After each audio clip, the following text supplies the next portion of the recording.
हाँ, Radhe Radhe. Welcome to my channel. तो हमारे लाला आज नहाने के लिए तैयार होके बैठ गए हैं। आज मोहिनी एकादशी और मोहिनी एकादशी है तो मैं मोहिनी रूप तो नहीं धरा रही हूँ, लेकिन इन्हें उपटन से स्नान करवा रही हूँ। बाकी सभी लड्डू गोपाल तैयार होके बैठ गए हैं। अभी दर्शन करवाऊँगी वीडियो के लास्ट में। तो ये मैंने लिया है दही,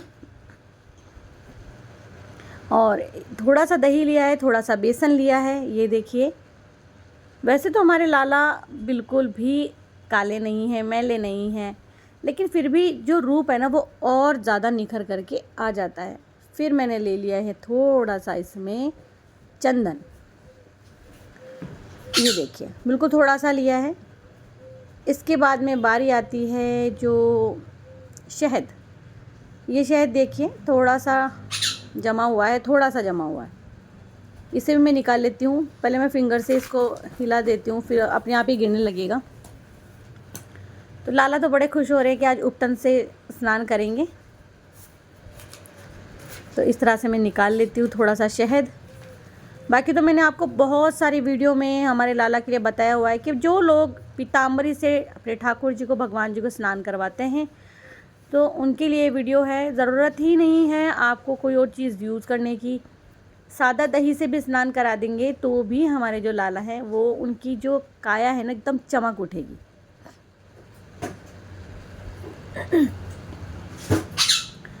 और इसको फिर हम लोग मिला लेते हैं। तो वीडियो के साथ साथ में मैं आपको बताती हूँ कि लाला को स्नान कैसे करवाएं। ये स्नान से जुड़ी हुई कुछ ज़रूरी बातें। तो लड्डू गोपाल को स्नान कराने के बाद में इस जल का क्या करें। सबसे पहले तो देखिए, लड्डू गोपाल को स्नान कराने के लिए आप जल और फूल ले लें। तो जैसे हमारे लाला को स्नान करवाने के लिए मैंने जल भी लिया है, फूल भी लिए हैं, उपटन भी लिया है, और कुछ नहीं लिया है। बाकी ऐसा कहते हैं कि हमारे शास्त्रों में भी लिखा हुआ है कि इस जल का अपमान होता है अगर हम इस जल को किसी नाले में या कहीं पैरों में डालते हैं तो। यानी कि कहने का मतलब ये जल बहुत पवित्र होता है, इसीलिए ऐसे में इस जल का निस्तारण जो होता है ना, वो बहुत ही सोच समझ के करना चाहिए हमें। ये मैं उपटन लेती हूँ और हमारे लाला के गाल पे धीरे धीरे धीरे धीरे मलती हूँ, और बहुत ही प्यार से आपको हल्के हल्के हाथों से इस तरह से उपटन लगाना है, उनके आइज़ और बाकी चीज़ों का ध्यान में रखते हुए। आखिर में लड्डू गोपाल को स्नान कराने के बाद में उनका जो जल फूलों का क्या करते हैं वो भी हम जानेंगे। पहले तो स्नान ही करवा लेते हैं। और देखिए, धीरे धीरे मैं आँखों के नीचे सब जगह लगा रही हूँ, फिर हाथों पे लगाऊंगे, पेट पे। बच्चों को जैसे स्नान करवाते हैं बस वैसे ही स्नान करवाऊंगी।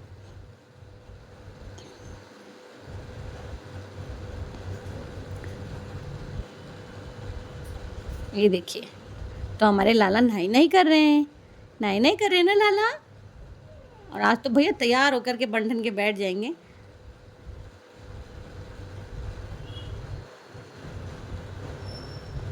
ये देखिए, तो यहाँ पीछे भी लगा देती हूँ, आगे भी लगा देती हूँ। जल में आप चाहें तो तुलसी भी अर्पित करें।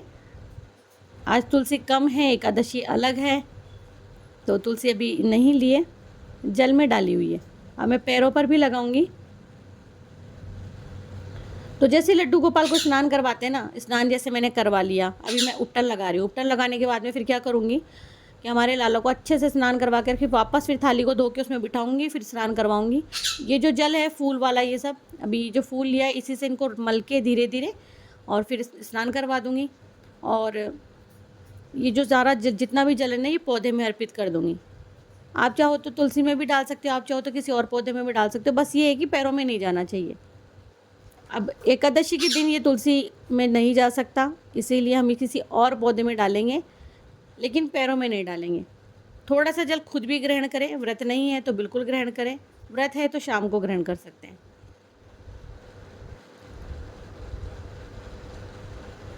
देखिए हमारे लाला को, अब इनको पीछे से भी मुझे मलना है तो थोड़ा सा हाथ में तो लेना ही पड़ेगा।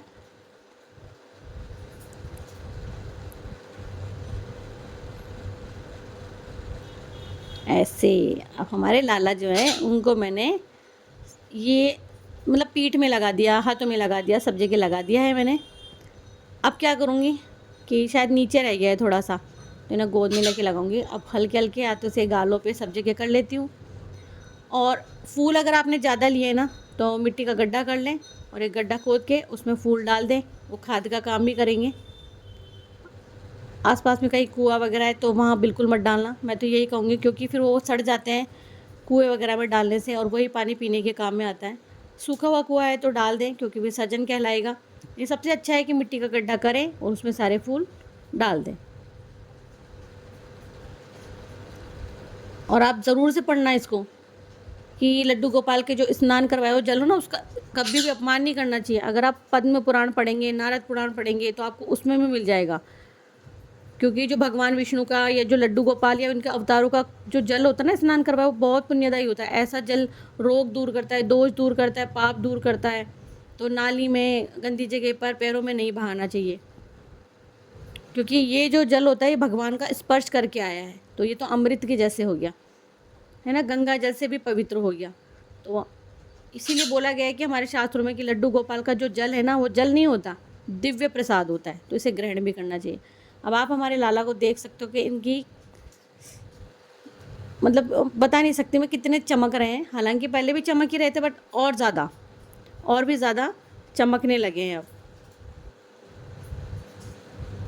इसीलिए कई लोग लड्डू गोपाल के वस्त्र धोते हैं, तो उनका जल भी उन्हें बिल्कुल भी पैरों में नहीं डालना चाहिए। अब आप देख ही रहे होंगे हमारे लाला ने पोशाक पहन ली है, और अभी मैं दर्शन करवाऊंगी। अभी तो मैंने यहाँ बिठाया, तो सुंदर लग रहे हैं हमारे लाला।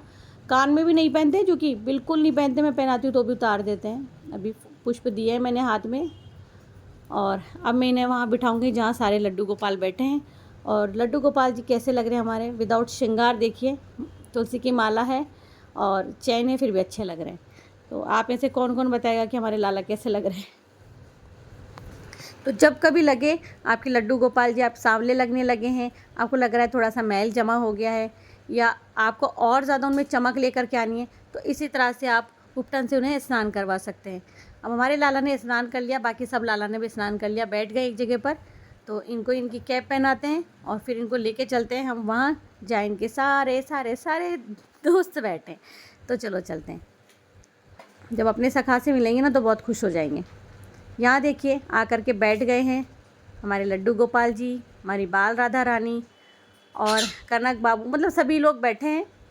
और दीपक सुबह ही जला दिया था, ये थोड़ा टाइम बाद की है, और भोग प्रसाद रख दिया था। मोहिनी एकादशी की आप सभी को ढेर सारी शुभकामनाएं। इस बार मोहिनी रूप नहीं धराया, प्रॉपर रूप से हुई थी, दर्शन मैंने आपको करवा दिया। मिलती हूँ नेक्स्ट वीडियो में। वीडियो कैसा लगा ज़रूर से बताना। हरे कृष्णा, राधे राधे।